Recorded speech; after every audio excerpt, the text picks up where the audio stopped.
लाचखोरींवरील कारवाईमध्ये नाशिक विभाग अव्वल आहे। नाशिक पाठोपाठ पुणे आणि छत्रपती संभाजीनगरचा क्रमांक लागतो। 2024 मध्ये नाशिक विभागात सर्वाधिक कारवाया करण्यात आल्या।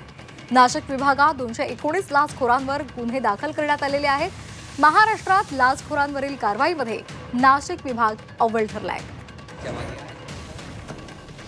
नाशिक लाचलुचपत प्रतिबंधक विभागाने उत्तर महाराष्ट्रामध्ये 151 ठिकाणी सापळे रचत कारवाई केलेली आहे आणि या कारवाईमध्ये 219 आरोपींवर गुन्हे दाखल करण्यात आले। नाशिक पाठोपाठ पुणे आणि छत्रपती संभाजीनगरमध्ये लाचखोरांवर कारवाया करण्यात आल्या आहेत।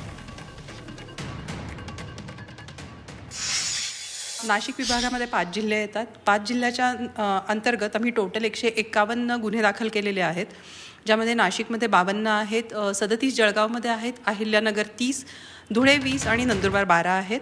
असे टोटल 151 सापळे असून त्यात 219 आरोपी आहेत। यामध्ये 17 क्लास 1 अधिकाऱ्यांचा समावेश आहे, 20 क्लास 2 आहेत आणि 112 क्लास 3 ऑफिसर आहेत आणि इतर मग खाजगी इसम आणि इतर लोकसेवकांचा समावेश। तर 2024 मध्ये लाचखोरांवर कारवाई केलेली आहे, त्याचा आढावा घेऊयात ग्राफिक्सच्या माध्यमातून।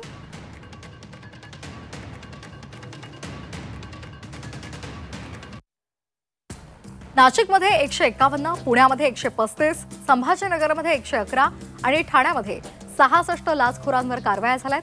अमरावतीमध्ये 66, नागपूरमध्ये 61, नांदेडमध्ये 57, मुंबईमध्ये 36 लाचखोरांवर 2024 मध्ये कारवाया झाल्यात।